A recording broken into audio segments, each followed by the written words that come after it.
शिवलीला अमृत कथासार अध्याय 5. श्री गणेशाय नमः. सत्यरथ राजाची कथा व प्रदोष व्रताचे महात्म्य. शिवाच्या नामाचा जप केला की अंतःकरणातील शुद्धी होते. त्यामुळे कोणत्याही प्रकारचे प्रायश्चित घ्यावे लागत नाही. जो शास्त्रशुद्ध पद्धतीने प्रदोष व्रत करतो त्याला आयुष्यात काही कमी पडत नाही. प्रदोष व्रतामुळे आरोग्य लाभते, आयुष्य वाढते, सुख संपत्तीची वृद्धी होते, उत्तम संततीची प्राप्ती होते, दिव्य ज्ञान प्राप्त होते. जो कोणी 12 वर्षे हे व्रत करते त्याचे संपूर्ण जीवन बदलून जाईल.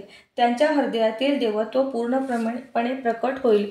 प्रदोष व्रताचे महत्त्व महर्षी व्यासांनी प्रतिपादन केले आहे.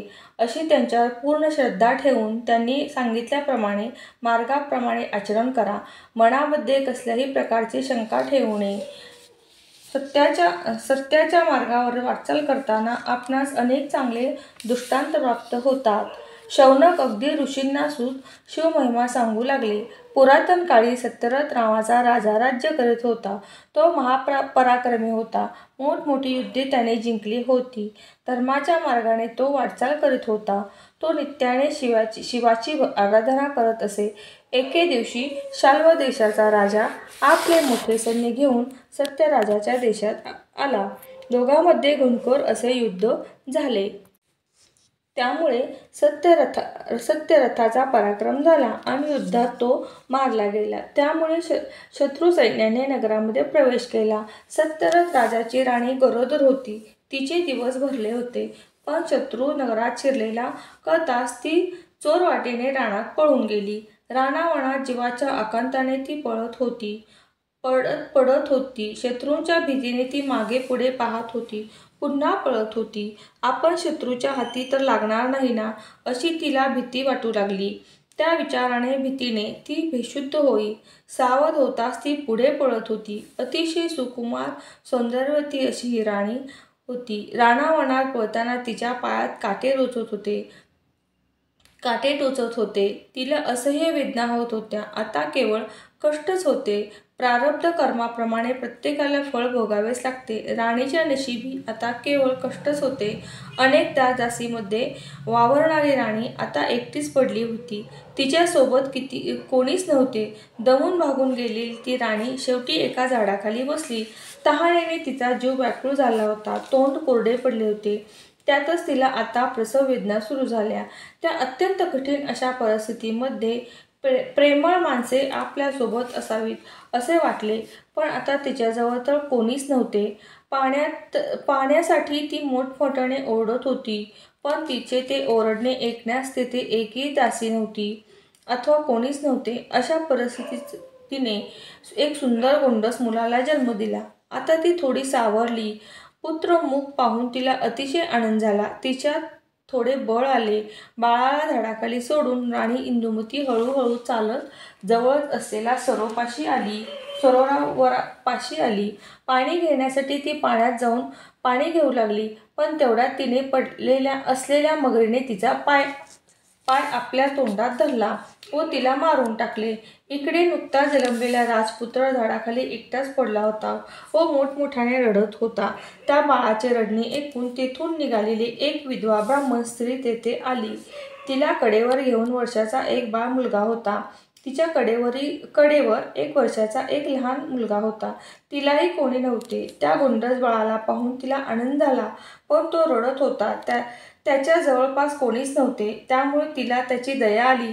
नुकतंच जन्मलेलं बाळ कोणाचं बरे असेल, हे येथे कसे आले, आपण याला उचलून घेऊ का, असे अनेक विचार तिच्या मनात येऊ लागले. तर जंगलातील हिंस्र प्राणी त्याला मारून टाकतील असे अनेक विचार तिला मनामध्ये आले. ती गोंधळून गेली. काय करावे तिला समजेना. तेवढ्यात एक आश्चर्य घडले. भगवान शंकर इतीच्या वेशात तेथे आले.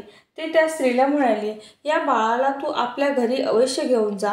याच्या पाययुगाने तुझे भाग्य उदयाला येईल. हा क्षत्रिय असला तरी स्वतःच्या मुलाप्रमाणे याचा सांभाळ कर. पण ही गोष्ट मात्र तू कोणाला सांगू नकोस. तुझे भाग्य थोर म्हणून हा बाळ तुला सापडला आहे. त्याचे पालन अतिशय प्रेमाने कर. एवढे सांगून शंकर गुप्त झाले. त्या दोघांनाही तिने उचलून घेतले. आपल्या मुलाचे नाव सुचिव्रत व राजपुत्राचे नाव धर्मगुप्त ठेवले.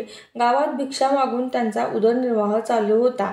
कोणी विचारले तर दोन्ही मुले माझीच आहेत असे ती सांगत असे. एकदा ती फिरत फिरत एक चक्र नावाच्या नगरात आली. तिथे एक सुंदर व मोठे शिवालय होते. तेथे अनेक ऋषी बसले होते. ते शिवाची आराधना करत होते. श्रेष्ठ अशा शांडिल्य ऋषींच्या मार्गदर्शनाखाली यज्ञज्ञान सुरू होता. आपल्या दोन्ही मुलांना घेऊन उमा त्या शिवमंदिरात आली आणि अतिशय श्रद्धेने ती पूजा पाहू लागली. शांडिल्य ऋषींनी लक्ष त्यांच्याकडे गेले.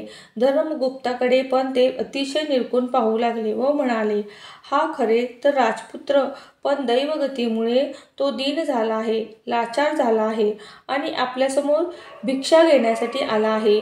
शांडिल्य ऋषीने हे बोलणे ऐकताच उमेने साष्टांग नमस्कार घातला व म्हणाली, महाराज, आपण थोर विभूती दिसता. आपणास त्रिकाळ ज्ञान आहे. आपणास भूत भविष्य सर्व काही समजते. कृपा करून त्यांचे आईवडील कोण आहेत, ते जिवंत आहेत का, ते कोठे आहेत ते मला सांगावे. शांडिल्य ऋषींनी हे बोलणे ऐकताच उमेने साष्टांग नमस्कार घातला व म्हणाली, महाराज, आपण थोर विभूती दिसता. आपणास त्रिकाळ ज्ञान आहे. आपणास भूत भविष्य सर्व काही समजते. कृपा करून त्याचे आई वडील कोण आहेत, ते जिवंत आहेत का, कोठे आहेत हे मला सांगावे. शांडिल्य ऋषींनी उमेला मोठ्या प्रेमाने उठवले व म्हणाले, सत्यरथ नावाचा राजा हे राजपुत्राचे वडील. राजा सत्यरथ अतिशय पराक्रमी होता, धार्मिकही होता. एकदा राजा सत्यरथ भगवान शंकराची पूजा करीत होता. तो दिवस प्रदोषाचा होता. अतिशय श्रद्धेने मनोभावाने शंकराची पूजा करीत होता. अचानक त्याला नगरात शत्रूंनी हल्ला चढला. नगराच्या सर्व बाजूंनी त्याला वेढा घातला होता. हे कळताच भगवान शंकराची पूजा तशीच सोडून तो उठला. आता शत्रूंचा वेढा उठविला पाहिजे, आपल्या प्रजेचे रक्षण केले पाहिजे असा विचार करून पूर्व तयारीने तो शत्रूशी लढायला रणांगणात गेला. मोठ्या शौर्याने तो लढला. शत्रूंना ठार मारले. आपण आपले कर्तव्य बजावले व विचारात तो होता, आपण पूजा पूर्ण केली पाहिजे हे त्याच्या लक्षातच आले नाही. त्यामुळे पूजा पूर्ण न करताच त्याचे भोजन केले. पूजा पूर्ण केली नाही, त्यामुळे तो अल्पायुषी होऊन मरण पावला. म्हणून कोणीही चालू असलेले भगवान शंकराची पूजा सोडू नये. त्याच्या आईने सुद्धा कपट करून आपल्या सवतीचा प्राण घेतला आणि तिला मारून टाकले. या राजपुत्र धर्मगुप्तानेही मागील जन्मी शंकराचे कोणतेही व्रत किंवा पूजा अर्चा केली नाही. म्हणूनच आता तो जन्मताच पोरका बनला. प्रदोषाच्या वेळी मनापासून मोठ्या भक्तिभावाने भगवान शंकराची पूजा करावी. तसे शंकराची पूजा अर्धवट सोडून कधीच उठू नये. प्रदोषकाळ हा मोठा भाग्यवान काळ असतो. कारण प्रदोष काळात भगवान शंकर पार्वतीसमोर स्वतः नृत्य करत असतात. सरस्वती वीणा वाजवीत असते. पुरोहित बासरी वाजवतो. लक्ष्मी लयबद्ध ताल देते, तर भार्गवी सुरेल आलाप घेते. शिवाचा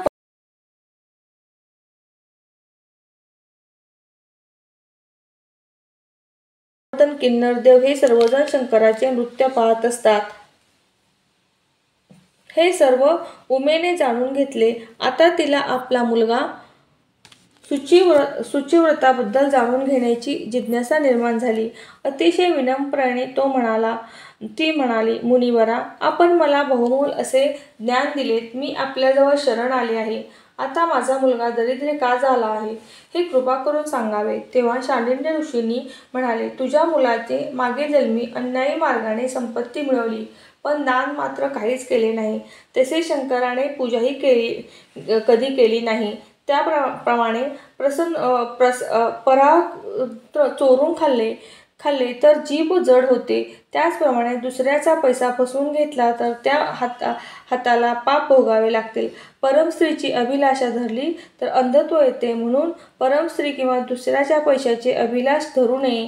उमेने शांडिल्य ऋषींनी सांगितलेले हे सर्व ज्ञान समजून घेतले आणि आपले दोन्ही पुत्र मोठ्या आदराने ऋषींच्या पायावर घातले. ऋषींनी त्याला पंचाक्षर मंत्र दिला आणि प्रदोष व्रत करा असे सांगितले. तेव्हा उमेने ऋषींना प्रदोष व्रत कसे करायचे याचे माहिती सांगावी अशी विनंती केली। तेव्हा शांडिल्य ऋषी सांगू लागले, प्रदोषव्रताचे पक्षप्रदोष व शनिप्रदोष हे जास्त महत्त्वाचे असतात। त्या दिवशी काही खाऊ नये, सत्कर्म करावे आणि 3 घटका रात्र झाली की भक्तिभावाने शंकराची पूजा करावी। प्रदोष व्रत कसे करावे हे सांगतो। गायीच्या शेणाने भूमी सारवून पवित्र करून घ्यावी। नंतर तेथे कर्दळी अथवा केळीचा सुंदर मंडप तयार करावा। तो सुगंधित फुलांच्या माळांनी सुशोभित करावा। आपण स्वतः शुभ्र वस्त्र परिधान करावे। पांढरे सुवासिक फुले घ्यावीत। श्री शंकराचे लिंग स्थापन करून दक्षिण भागी मुरातन काळी पूजा करावी व उजव्या बाजूला अग्नी असू द्यावा। त्याचप्रमाणे गजानन, अष्टमहासिद्धी, अष्टभैरव यांचीही श्रद्धायुक्त अंतःकरणाने पूजा करावी। 8 दिशांचीही पूजा करावी। पूजा झाली की शुद्ध चित्ताने शंकराचे ध्यान करावे। हा नीलकंठ निर्मळ मनाचा आहे, कोट्यावधी चंद्राच्या प्रकाशासारखा शीतळ आहे। अशा ह्या सनातन पूर्ण ब्रह्माची यथासांग मनोभावे पूजा आपण केली तर आपले इच्छित कार्य पूर्ण होते। शांडिल्य ऋषींनी धर्मगुप्त व शुचिव्रत दोघांनाही असा उपदेश केला। तेव्हा ते दोघेही काही दिवस एकचक्र नगरात राहिले व ऋषींची सांगितल्याप्रमाणे अगदी मनोभावाने त्यांनी 4 महिने प्रदोष व्रतांचे आचरण केले। शिवप्रजेची चोरी कधीही करू नये, कारण ते सर्वात मोठे पाप आहे। तीर्थप्रसाद चोरून घेणे हे तर ब्रह्महत्येचे पाप होय।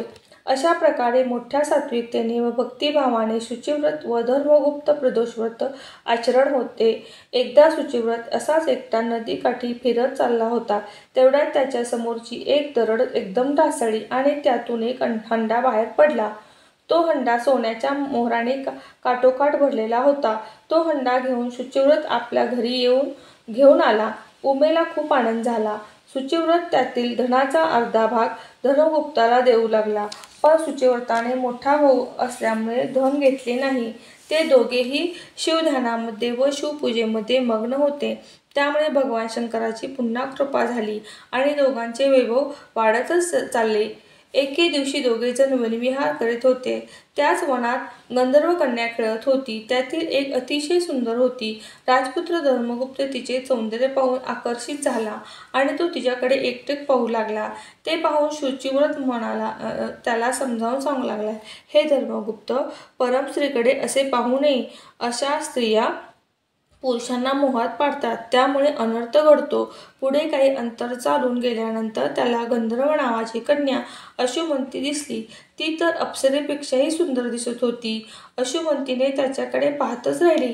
ती विचार करू लागली, आपल्या वडिलांनी शंकराला विचारले होते, माझा सुस्वरूप आणि परमप्रिय कन्येचा विवाह कोणाशी करावा। तेव्हा शंकर म्हणाले होते, सत्यरथ राजाचा पुत्र धर्मगुप्त आहे, तो माझा परमभक्त आहे, तिचा विवाह करून दे। हा तरुण म्हणजे भगवान शंकराची सांगितलेला धर्मगुप्त तर नसेल ना? हा किती रूपवान आहे। क्षीरसागरातून प्रत्यक्ष चंद्रच जणू आहे काही वर आला आहे असे वाटते। असा विचार करत करत ती त्यास पाहत होती आणि आपण त्याच्या प्रेमात कधी पडलो हे तिला कळलेच नाही। त्याच्याशी संवाद साधावा असे तिला वाटत होते, पण सख्या बरोबर होत्या। तेव्हा तिने मोठ्या युक्तीने फुले आणण्यासाठी त्यांना पुढे पाठविले।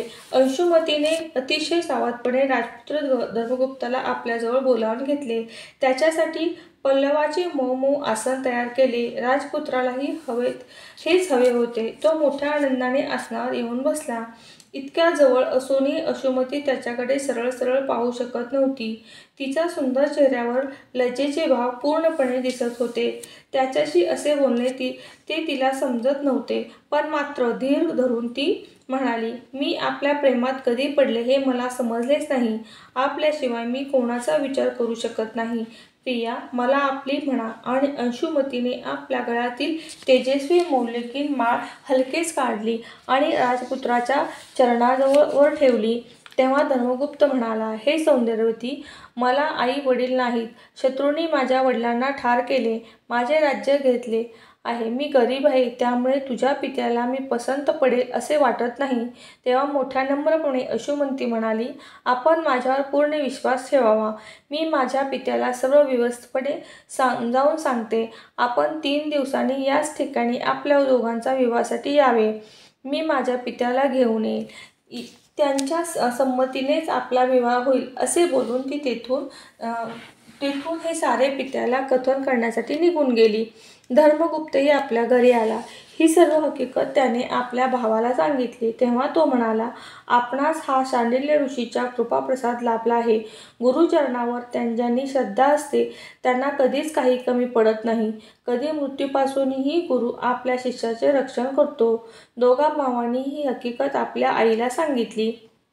गंधर्व कन्या अश्रुमतीने सांगितल्याप्रमाणे 3रे दिवशी दोघेही पुन्हा त्या वनात गेले. गंधर्व राजा सहपरिवार लग्नाच्या सर्व तयारीत आधीच आलेला होता. आपला सर्व गुण संपन्न आणि सुलक्षणी जावई पाहून गंधर्व राजाला अतिशय आनंद झाला. पालखी पाठवून धर्मगुप्ताला आईला लगेचच बोलावून आणले आणि मोठ्या थाटामाटात वैभव संपन्न असा विवाह सोहळा साजरा झाला. वस्त्रे दागिने मोठ्या सन्मानाने अर्पण केली. 1,00,000 रथ, हजारो हत्ती, सुंदर घोडे, दासदासी, सुवर्णरत्नांचे भांडार व स्वर्गीय धनुष्यबाण त्यांचे धर्मगुप्ताला अर्पण केले. अनेक पराक्रमी सेनापती आणि चतुरंग सेनाही दिली. मोठ्या आनंदाने पतीबरोबर चालणारी अंशुमती मंगलवाद्यांना नजर आणि सेनाही सारे घेऊन धर्मगुप्त आपल्या स्वतःच्या राज्यात म्हणजे विदर्भ नगराजवळ आला.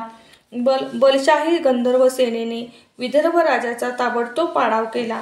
आपल्या वडिलांचा वध करणाऱ्या दुर्मशन राजाला धर्मगुप्ताने मोठ्या दिलदारपणे जीवनदान दिले. अनेक देशांचे राजे धर्मगुप्ताच्या भेटीसाठी येत होते, पण एक उत्तम असा मुहूर्त पाहून त्यांचा राज्याभिषेक करण्यात आला. आपली माता उमा आणि ज्येष्ठ बंधू सुचिव्रताचा योग्य प्रकारे मान देऊन धर्मगुप्ताने पुढे 1000 वर्ष उत्तम प्रकारे राज्य केले. शांडिल्य ऋषींबद्दल धर्मगुप्ताला मनात मोठा आदरभाव होता.